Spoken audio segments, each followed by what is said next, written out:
as I was saying, this project that we did today, or that we're going to do tonight, is really just a fun kind of art deco. Can end up being a little bohemian, and it can really add a lot to your outfit. So check out my outfit without my little accessory, and with my accessory it looks pretty good. Now, so that you're not looking down my my shirt, you'll see that it's kind of a neat, crumpled up looking, natural kind of looking thing with some paint on it. So that is actually some straw. And I have another version of this, which is a completely different technique, but still has to do with melting straws or fusing straws together. It does look kind of like flour. In fact, I do have some that I painted red, which is why I was saying earlier I was painting the roses red, because they were clear and I was painting them red. So yes, you can make them actually look like roses. What's great about this kind of technique is that you get a surprise almost every time. You can, try and make it go a certain way or whatnot, but when you melt it, it'll give you this really neat, unique look that one's not going to look like the other one, which I love, and I love to see how other people are doing that as well. That's what I'll call it the spiral crumple technique.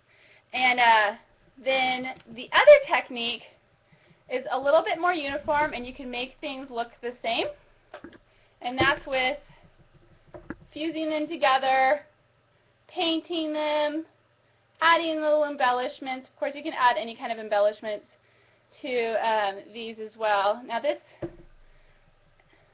it does look like glass. So this can really emulate a lot of different things. It can look like glass. It can actually look like beech wood. It can look like marble. Depending on how you want to paint it, it can really look like a lot of different things.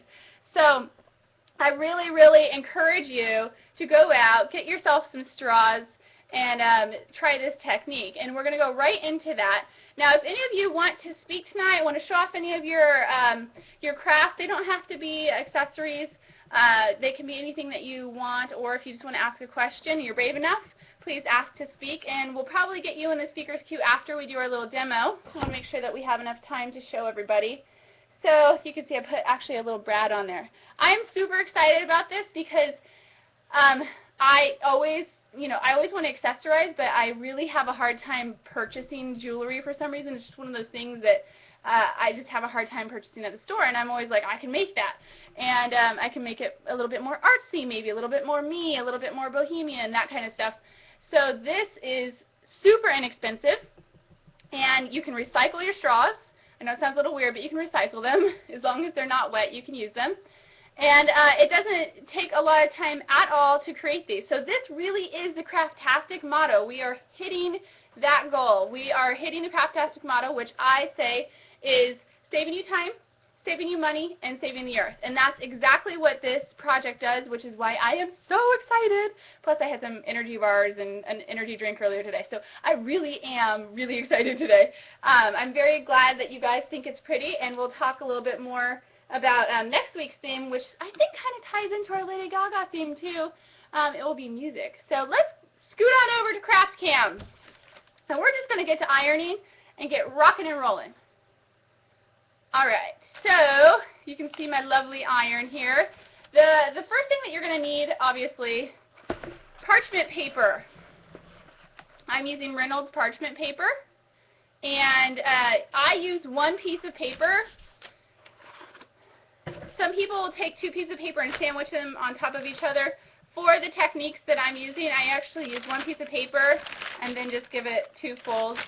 And you'll see why in a little bit why I do that. I like to sort of use these folds as a sort of anchoring mechanisms while I'm ironing. Of course, you're going to need an iron. Here's your iron. And that's going to need to be set on a high heat, but no steam. You don't want steam on this. And do not use wax paper. I've actually tried to do this with wax paper when I was experimenting with this technique. And the wax paper is going to not let the project go once it's melted. So it kind of melts into the wax paper. That's why you want to use parchment paper. And parchment paper, for every crafter, you should always have parchment paper around. You can have a plain drinking straw, or you can have a colored drinking straw.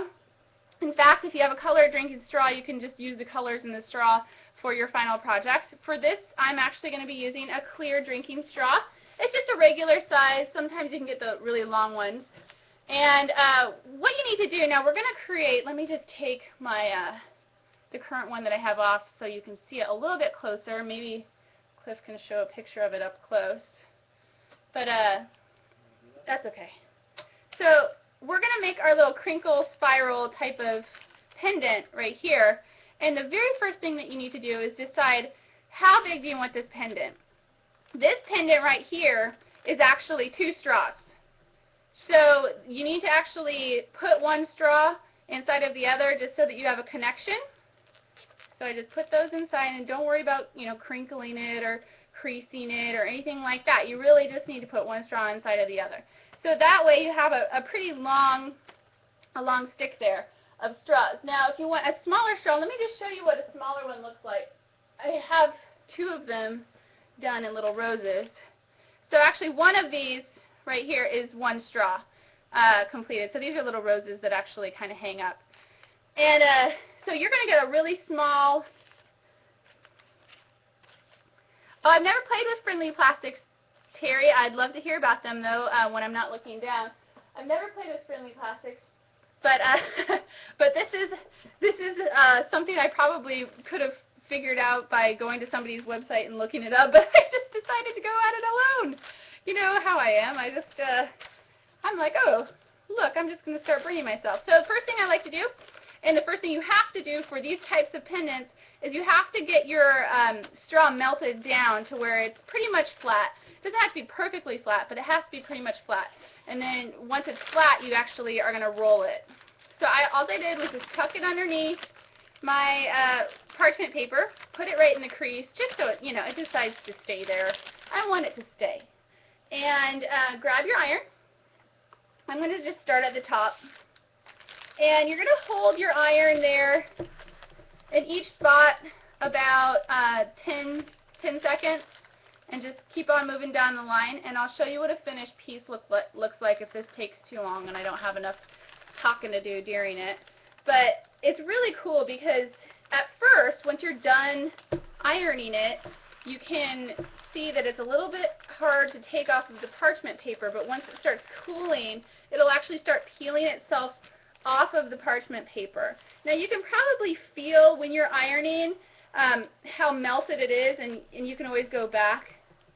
In this scenario, don't worry too much about over melting it, because you really do want a flat piece of plastic once you're done. Alright. And don't stress too much about the edges, because the edges will most likely be cut off once you start rolling it. So I don't know if you can see that, but I have a pretty flat, not so pretty looking piece of plastic. And it's, it's pretty warm, so be careful, but it'll peel right off. And so we have this really cool piece of plastic. And it's flat. You can see here it's flat. No gloves allowed. No, they're not fat straws, Pat. I'm sure you can use fat straws, but for this case, I'm actually not going to use fat straws. Now, let me just, hopefully you can see me with this white background. Now that you have a flat piece of plastic, you can start rolling in your little spiral, and I just very awkwardly roll it. It doesn't have to be perfect. Don't try and make it perfect. Otherwise it's going to look like, oh, that looked like it was trying to be this perfect circle and didn't really end up being that. And then while you're rolling it, put some creases in it. Just mess it up a little bit so that you get funkier types of loops. And don't worry too much about keeping it tight as you're rolling it. Then once you get to about the middle of your strand, and it can unroll whatever you want it to do, you want to probably put some different types of rolls in it. So I'm just going to go back once, and you probably can't see it all too well, but I'm just going to give it a back once and then go back over that just so it has a weird little loop in there. Really just trying to make it look super natural and funky, and not just like a a spiral, you know. We don't want it to look like it's trying to be a perfect spiral, because with this you're not going to get a perfect spiral. You're going to get something that's just really unique and different, and I just like to say go with it, you know, just go with what you have. All right.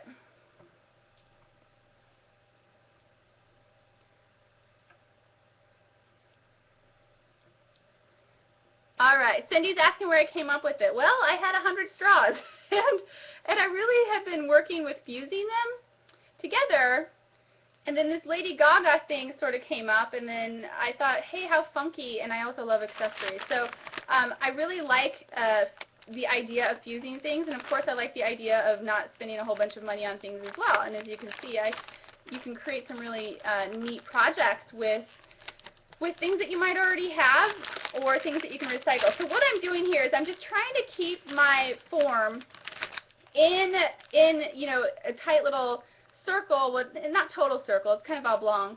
And then I'm just trying to keep it there tight so that I can kind of push it into the crease of my parchment paper, and then quickly put my paper over it.